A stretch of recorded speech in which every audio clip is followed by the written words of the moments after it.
Taste the Daily.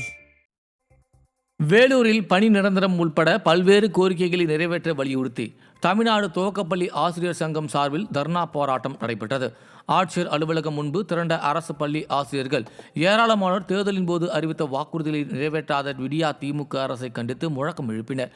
ஆசிரியர் பணியை தவிர வேறு அலுவல் பணியில் ஈடுபடுத்துவதை பள்ளிக்கல்வித்துறை கைவிட வேண்டும் என தமிழ்நாடு துவக்கப்பள்ளி ஆசிரியர் சங்க நிர்வாகிகள் வலியுறுத்தினர். கோவை மாவட்டம் பொள்ளாச்சியில் பிரதான சாலையில் சரிந்து விழுந்த மரத்தை உடனடியாக அகற்றாததால் வாகன ஓட்டுநர்கள் மிகுந்த அவதிக்குள்ளாகினர். பொள்ளாச்சியில் பெய்த மழையால் ராஜா மில் ரோட்டில் இருந்த இலுப்பை மரம் திடீரென சாலையின் குறுக்கே சரிந்து விழுந்ததால் மின் இணைப்பு துண்டிக்கப்பட்டு போக்குவரத்து பாதிப்பு ஏற்பட்டது. நகராட்சி நிர்வாகத்திற்கு உடனடியாக தகவல் தெரிவித்த போதும் தாமதமாக வந்த பணியாளர்கள் மரத்தை அகற்றும் பணியில் மெத்தனம் காட்டினர். இதனால் அந்த பகுதியில் போக்குவரத்து தடைபட்டதால் வாகன ஓட்டுநர்கள் மிகுந்த அவதிக்குள்ளாகினர்.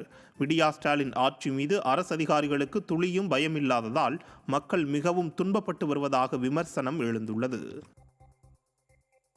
மதுரை திருப்பரங்குன்றத்தில் கழிப்பறை கட்டிடத்தை திறந்து வைக்க வந்த மாநகராட்சி மேயரை வியாபாரிகள் முற்றுகையிட்டனர்.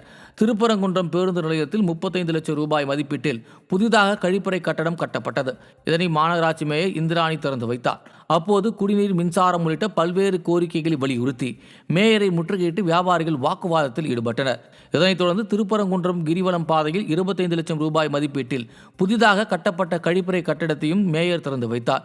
திறந்து வைத்து மேயர் சென்றதும் கழிப்பறைகள் பூட்டு போட்டு பூட்டி வைக்கப்பட்டது பரபரப்பை ஏற்படுத்தியுள்ளது. திருப்பத்தூர் மாவட்டம் ஆம்பூர் அருகே சூறைக்காற்றுடன் பெய்த கனமழையால் 1000க்கும் மேற்பட்ட வாழை மரங்கள் முறிந்து சேதமானதால் விவசாயிகள் வேதனையடைந்துள்ளனர். ஆம்பூர் மற்றும் அதன் சுற்றுவட்டார பகுதிகளில் இரவு நேரத்தில் பலத்த சூறைக்காற்றுடன் கனமழை பெய்த நிலையில் நாச்சார் குப்பத்தைச் சேர்ந்த விவசாயி தோட்டத்தில் 1000க்கும் மேற்பட்ட வாழை மரங்கள் முறிந்து விழுந்து சேதமடைந்தது. லட்சக்கணக்கில் நட்டம் ஏற்பட்டுள்ளதை அடுத்து உரிய நிவாரணம் வழங்க வேண்டும் என அவர் கோரிக்கை விடுத்தார். சூறைக்காற்றால் வீராங்குப்பத்தில் மின்கம்பம் மற்றும் மின்கம்பிகளில் பாதிப்பு ஏற்பட்டதால் பல மணி நேரம் மின்சாரம் துண்டிக்கப்பட்டதால் மக்கள் கடும் அவதியடைந்தனர். ரொம்ப மிக அதிகமான காற்று, சூறாவளி காற்று அடிச்சதுனால சுமார் ஒரு 1000 மரத்துக்கு மேலே சேதம் அடைஞ்சிடுச்சு. எல்லாமே பிஞ்சு தாருங்க தான், நீங்கள் பார்க்கலாம், மொத்தமே பிஞ்சு தாருங்க தான். இதனால் அரசாங்கம் எங்களுக்கு நிவாரணம் கண்டிப்பாக தரணும். சுமார் ஒரு 2 லட்சம் ரூபாய்க்கு மேலே செலவு பண்ணியிருக்கிறோம். இது ஒரு மாதம் இருந்திருந்தால் நாங்கள் மார்க்கெட் எடுத்துன்னு போயிட்டு காசு பண்ணியிருப்போம். காற்று அடிச்சதுனால மொத்தமே பிஞ்சு தாரு தான், அதனால் மொத்தமே வேஸ்ட் ஆயிடுச்சு. திருவண்ணாமலை மாவட்டம் ஆரணி அருகே அதிமுக ஆட்சியின் சாதனைகளை மக்களிடம் கொண்டு சேர்க்கும் வகையில் சாதனை விளக்க திண்ணை பிரச்சாரம் நடைபெற்றது. வெள்ளேரி கிராமத்தில் நடைபெற்ற இந்நிகழ்ச்சியில் ஆரணி சட்டமன்ற உறுப்பினர் சேவூர் எஸ். ராமச்சந்திரன் மற்றும் மத்திய மாவட்ட கழக செயலாளர் ஜெயசுதா லட்சுமிகாந்தன் ஆகியோர் கலந்து கொண்டு திண்ணை பிரச்சாரத்தில் ஈடுபட்டனர். மேலும் அதிமுக ஆட்சியில் செயல்படுத்திய மக்கள் நலத்திட்டங்கள் குறித்தும் தற்போதைய திமுக ஆட்சியில் பெண்களுக்கு எதிரான பாலியல் வன்கொடுமை மற்றும் சட்டம் ஒழுங்கு சீர்கேடுகள் குறித்த பிரசுரங்களையும் பொதுமக்களுக்கு வழங்கினர். ராணிப்பேட்டை மாவட்டம் சோளிங்கரில் நிலுவையில் உள்ள ஊதியத்தை வழங்கக் கோரி பால் உற்பத்தியாளர் கூட்டுறவு சங்க பணியாளர்கள் போராட்டத்தில் ஈடுபட்டனர். சோளிங்கரில் உள்ள கூட்டுறவு பால் உற்பத்தியாளர்கள் சங்கத்தில் 63 பேர் பணியாற்றி வருகின்றனர். இவர்களுக்கு கடந்த 2 மாதங்களாக ஊதியம் வழங்கவில்லை என கூறப்படுகிறது. இந்த நிலையில் நிலுவையில் உள்ள ஊதியத்தை வழங்கக் கோரியும் 5 மாதத்திற்கு முன்பு அறிவிக்கப்பட்ட ஊதிய உயர்வை அமல்படுத்த கோரியும் போராட்டம் நடைபெற்றது. இதுகுறித்து அமைச்சர் மற்றும் அதிகாரிகளிடம் முறையிட்டும் விடியா ஸ்டாலின் அரசு நிர்வாகம் செயலற்று கிடப்பதாக தொழிலாளர்கள் குற்றம் சாட்டியுள்ளனர். தூத்துக்குடி மாவட்டம் சாத்தான்குளம் அருகே உள்ள பொத்தக்காலன் விளையில் கடந்த 10 நாட்களில் 40க்கும் மேற்பட்ட பனைமரங்கள் கருகிய நிலையில் காட்சியளிப்பதால் விவசாயிகள் அச்சமடைந்துள்ளனர். பனைமரங்கள் வறட்சியையும் தாக்குப்பிடித்து வளரும் என்ற நிலையில் திடீரென பனைமரங்கள் கருகியதால் அதன் அருகே விதைக்கப்பட்டுள்ள முருங்கை மற்றும் தென்னை விவசாயத்திற்கும் பாதிப்பு ஏற்படுமோ என்ற அச்சம் விவசாயிகளிடையே எழுந்துள்ளது. எனவே பனைமரம் கருகியதற்கான காரணம் குறித்து மாவட்ட நிர்வாகம் கண்டறிந்து உரிய நடவடிக்கை எடுக்க கோரிக்கை எழுந்துள்ளது.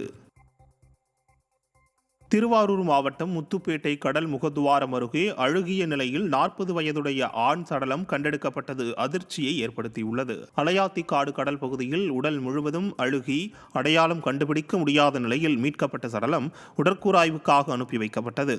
40 வயது நபரை மர்ம நபர்கள் கொலை செய்து வீசி இருக்கலாம் என அப்பகுதி மக்கள் சந்தேகம் தெரிவித்துள்ளனர். விடியா திமுக ஆட்சியில் மர்ம மரணங்கள் அதிகரித்து வருவதாக விமர்சனங்கள் எழுந்துள்ளது.